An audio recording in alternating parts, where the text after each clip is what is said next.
sertifikasi ibadah dan yang satu lagi itu uang sertifikasi ya, pokoknya apapun namanya itu. Jadi yang penting kita itu, saat pesan saya terakhir kepada rekan-rekan guru, tunaikan dulu kewajiban baru menuntut hak. Tunaikan dulu kewajiban baru menuntut hak. PPKN dan melanjutkan ke S2 MMP di tahun 2010 di Universitas Bengkulu. Untuk riwayat jabatan, ya, di tahun 1993 sampai tahun 2000 beliau menjabat sebagai guru SD. Kemudian di 2000 sampai 2004 beliau menjadi PLT kepala SD. Dan 2004 sampai 2006 beliau menjadi guru mata pelajaran PPKN. Kemudian di tahun 2006 dan sampai 2009 beliau menjadi kepala SMPN di Makau Utara. Perjalanan karir beliau terus berlanjut di tahun 2009 sampai 2011 dengan menjabat sebagai kepala SMP di SMPN 1 Tanjung Kemuning. Selanjutnya di tahun 2011 dan sampai 2015 beliau melanjutkan karir beliau sebagai kepala SMP di SMPN 1 Kaur Selatan. Dan di tahun 2015 sampai 2021 beliau menjadi kepala SMK 2 Kaur. Dan 2000 ada sedikit yang tertinggal, mungkin nanti akan saya sampaikan.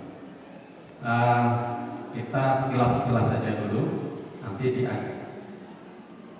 Yang pertama berkaitan dengan kebijakan pemerintah kita, yaitu masalah implementasi kurikulum merdeka. Nah, berkaitan dengan itu, Bapak Ibu sekalian, ini adalah merupakan program pusat yang harus kita lakukan. Maka kita pemerintah Kabupaten Kaur juga tidak menjauhinya, tidak menyanyiakannya. Pemerintah Kabupaten Kaur menanggapi dan mendukung kurikulum Merdeka Belajar.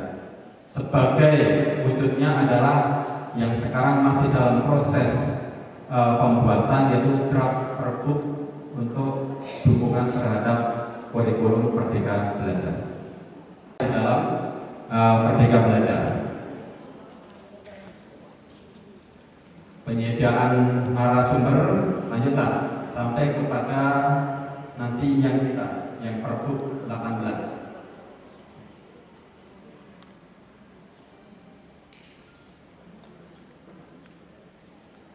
Visi pendidikan kita sama-sama tahu,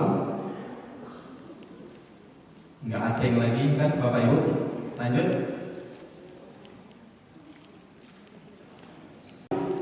Berapa jumlahnya? 41 ya.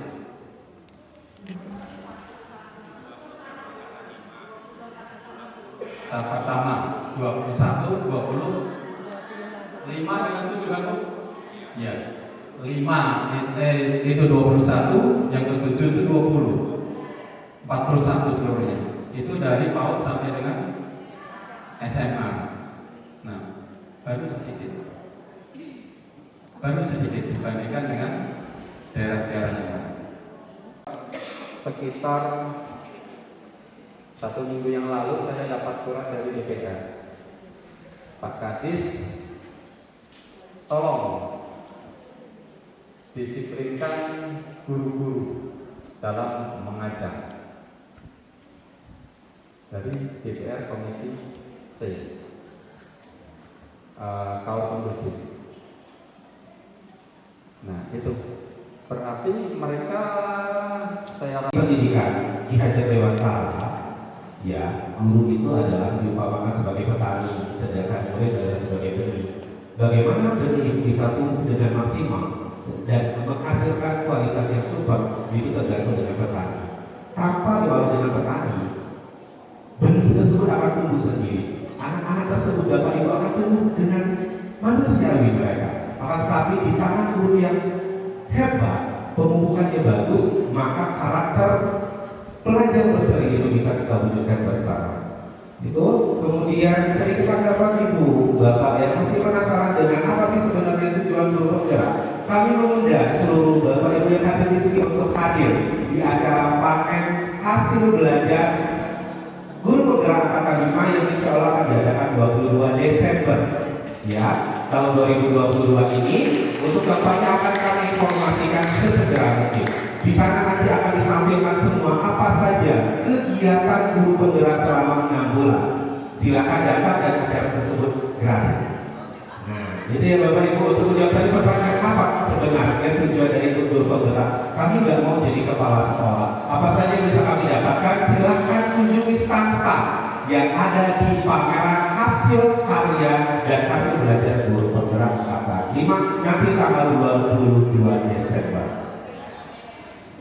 Selanjutnya Bapak Ibu, kami buka sesi tanya jawab untuk satu guru laki-laki dan satu guru perempuan. Jika ada yang ingin bertanya sebelum kita masuk ke sesi selanjutnya. Hari ini bukan bertanya, tapi sekedar masukan masalah tentang kebijakan. Jadi melihat di aplikasi di lapangan itu kenakalan siswa kita sudah luar biasa. Hari ini terbukti dengan kemerosotan nilai karakter yang ada pada siswa kita. Oleh karena itu kami memberikan masukan untuk dinas pendidikan dapat melakukan percepatan pembentukan perda tentang wajib belajar siswa.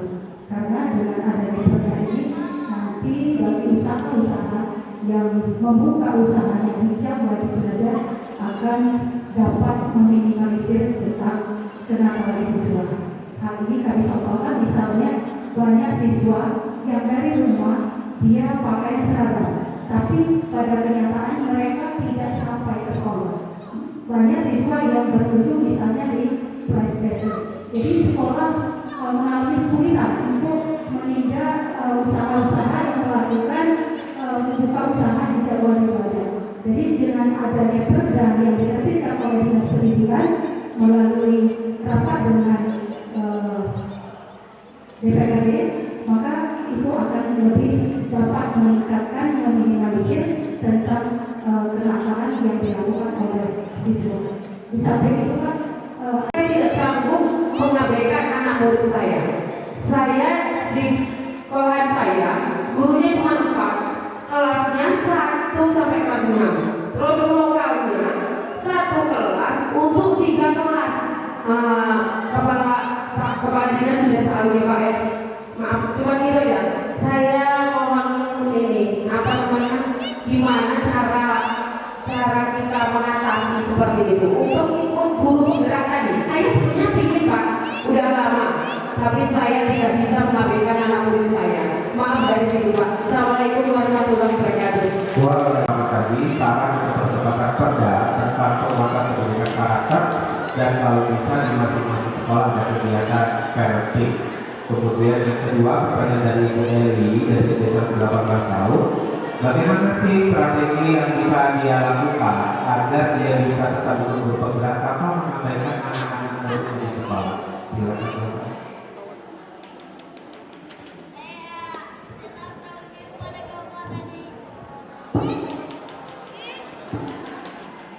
Belum ada, aku jawab. Pertanyaan dari guru SMP 1 Selatan ya, Ibu Sri. Iya, Ibu Sri Raden. Ini bukan pertanyaan, tapi ini adalah usulan. Bagus ada usulan untuk menjadi suatu aturan masalah usaha di bidang teknologi ya, 19 kira-kira seperti itu. Usulan kami terima, akan tetapi kita kembali kepada itu tadi, tugas kita sebagai guru. Kalau ada anak yang seperti itu berarti kan ada yang tidak benar, ada yang tidak beres. Nah itulah tugas kita memang sebagai guru. Iya. Nah jadi mungkin kalau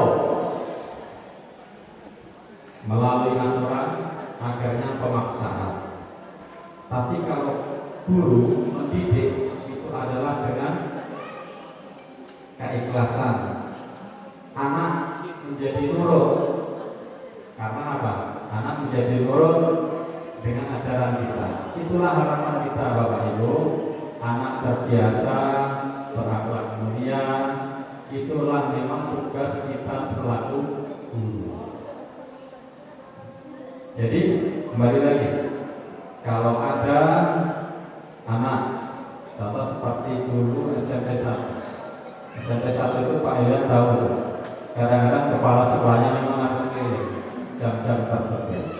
Salah satu contoh kan seperti itu, menertibkan.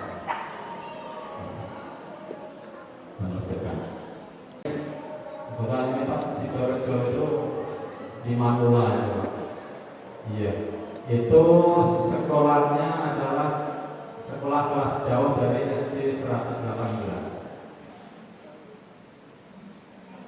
Kalau WA-nya bisa Pak, ada. Nah, karena waktu saya di situ dulu ada yang telepon bisa masuk. Nah, itu Bu Eri. Pak Rahmat ini nanya internetnya lancar enggak? Nah, berarti untuk mengikuti seleksi tes guru penggerak kan tidak harus turun Bu Eri. Bisa di tempat itu. Bisa di tempat itulah. Yang penting ibu punya kota internet. Terus berkaitan dengan jumlah guru dan kondisi sekolah, itulah yang menjadi PR saya sebenarnya Bu Reni. Saya tunggu-tunggu sekolah itu bisa dibangun kalau sudah memiliki dapodik sendiri. Berarti harus memisah dari sekolah induk. Nah, sekarang ini posisinya masih gabung. Kalau kemarin Bapak Ibu itu terkait dengan izin dari Kementerian Lingkungan Hidup dan Kehutanan. Alhamdulillah sekarang sudah keluar, sudah boleh untuk didirikan bangunan di situ. Tapi proses untuk misah dari SD 118 tadi masih dalam tahap pengusulan. Nah, itu. Jadi untuk selaku sebagai peserta tes guru penggerak itu kan online ya. Nah, bisa dimanapun, bisa, yang penting ada jaringan internet. Apalagi di tahun 2023 tadi kata Pak Bupati, semua desa terkoneksi dengan internet. Mudah-mudahan itu tercapai. Saya rasa itu